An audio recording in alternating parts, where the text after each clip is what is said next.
Venga, vamos a meternos de lleno en uno de los retos más alucinantes de la ciencia, el de estudiarnos a nosotros mismos. Y es que, claro, no es lo mismo analizar un compuesto químico o medir una onda que enfrentarse a un objeto de estudio que también es un sujeto, un ser humano que, bueno, pues interpreta, siente y actúa con sus propios motivos. Y esto, claro, nos lleva directos a la pregunta del millón, la que vamos a intentar desgranar hoy. ¿De verdad podemos aplicar un único método científico, una especie de fórmula mágica universal, para entender algo tan complejo como la vida social?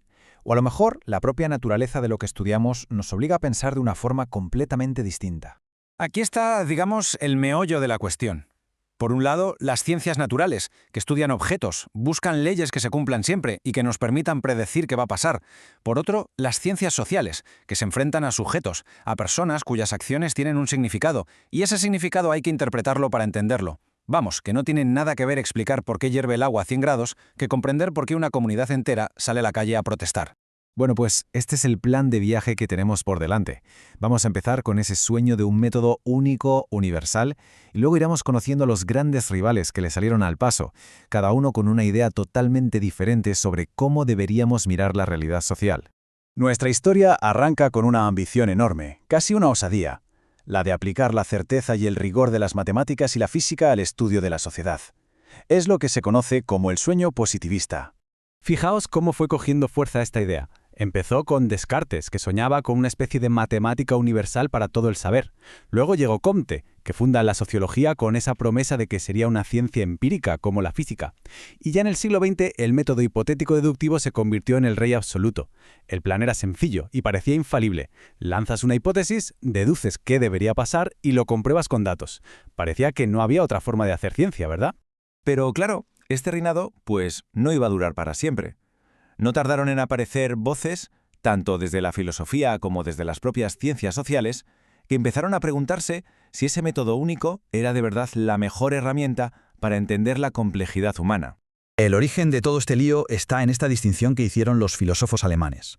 Por un lado, las Naturwissenschaften, las ciencias de la naturaleza, y por otro, las Geisteswissenschaften, que podríamos traducir como ciencias del espíritu o humanas. El argumento era de cajón.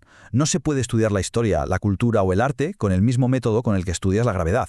El espíritu humano exige comprensión, no solo explicación. Y aquí llega el primer gran contendiente. Y ojo, porque da un giro de 180 grados. En lugar de mirar las grandes estructuras o los fríos datos estadísticos, nos pide que miremos hacia adentro, a la experiencia tal y como la vive cada individuo. La fenomenología, sobre todo con gente como Alfred Schutz, se ve a sí misma como una protosociología, o sea, como la base sobre la que se debería construir toda la sociología. Su foco de estudio es el Lebenswelt, el mundo de la vida. ¿Y qué es eso? Pues la realidad de nuestro día a día, con nuestras creencias, lo que damos por sentado, nuestras rutinas. La idea clave, para que nos entendamos, es que la sociedad no es algo que está ahí fuera, sino algo que estamos creando constantemente en nuestra conciencia. Esta cita de Schutz lo clava, es que no se puede decir mejor. Lo que nos viene a decir es que el sociólogo no estudia un mundo de hechos puros y duros, estudia un mundo que ya ha sido interpretado, que ya ha sido construido por la gente que vive en él. Por lo tanto, el trabajo de la ciencia social es construir una comprensión sobre esas comprensiones que ya existen. Es una interpretación de interpretaciones.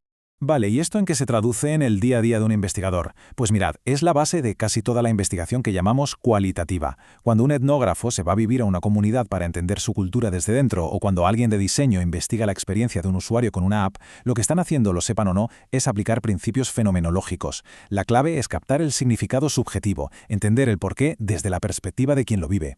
Cambiamos de tercio completamente.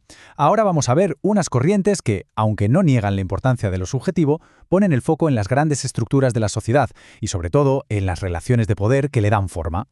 Y aquí hay un matiz crucial. Subjetivo no es solo comprender el mundo, sino cambiarlo. La teoría crítica, que nació con la famosa Escuela de Frankfurt, se planta de frente contra esa idea de una ciencia neutral que solo mira desde la barrera. Para pensadores como Horkheimer o Adorno, la teoría no se puede separar de la praxis, o sea, de la acción para transformar las cosas.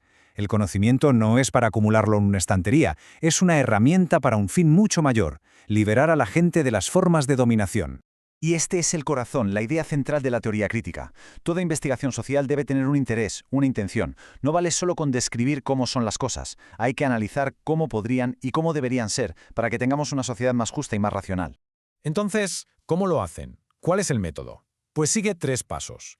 Primero, analizar las contradicciones. Por ejemplo, una sociedad que va de igualitaria pero que en la práctica genera una desigualdad económica brutal. Segundo, criticar, o sea, señalar las estructuras económicas, políticas o culturales que hacen que esa contradicción siga ahí. Y tercero, y esto es clave, su objetivo final es transformar, usar la razón para reorganizar la sociedad de una forma más libre para todos. Y si pensabais que ya habíamos llegado lejos, esperad, porque el último contendiente que vamos a ver va un paso más allá todavía. Ya no solo cuestiona el método, sino la propia naturaleza de la realidad que queremos estudiar. El constructivismo, básicamente, le da una patada a la idea de que hay una realidad ahí fuera, independiente de nosotros y esperando a que la descubramos. Lo que propone es que la realidad social es un producto de nuestras interacciones, de nuestro lenguaje, de nuestras ideas, es algo que construimos entre todos, activamente. Y esto, claro, tiene unas implicaciones gigantes. Pensadlo un momento. Fenómenos que damos por sentados, como el dinero. ¿Qué es? En el fondo, es papel con dibujos o números en una pantalla en los que todos hemos acordado creer. O las fronteras de un país, o lo que consideramos masculino o femenino. Todo eso son construcciones sociales. El constructivismo nos invita a desmontar estos fenómenos, a ver cómo se crearon y cómo se mantienen vivos a través de lo que hacemos y decimos cada día. Vale. Después de todo este viaje, desde el sueño positivista hasta sus grandes rivales, volvemos al principio. La pregunta es, ¿quién ha ganado el debate? ¿Hay un método que sea el rey de las ciencias sociales? Y la respuesta, que a mí personalmente me parece la idea más potente de todas, es que aquí no hay un ganador. Lo que hay es una caja de herramientas. La ciencia social no tiene un martillo universal para todos los clavos. Lo que tiene es una caja de herramientas bien surtida. Esta tabla lo resume genial. ¿Que quieres entender el significado que una experiencia tiene para una persona? Pues tienes las herramientas de la fenomenología. ¿Que tu objetivo es analizar las estructuras de poder y luchar por una sociedad más justa? La teoría crítica te da el mapa. ¿Y que quieres desmontar cómo hemos llegado a crear algo como la identidad nacional? Pues el constructivismo es indispensable. Cada herramienta sirve para un trabajo específico, para un objeto y un objetivo distintos. Así que, para terminar, la pregunta importante cambia por completo.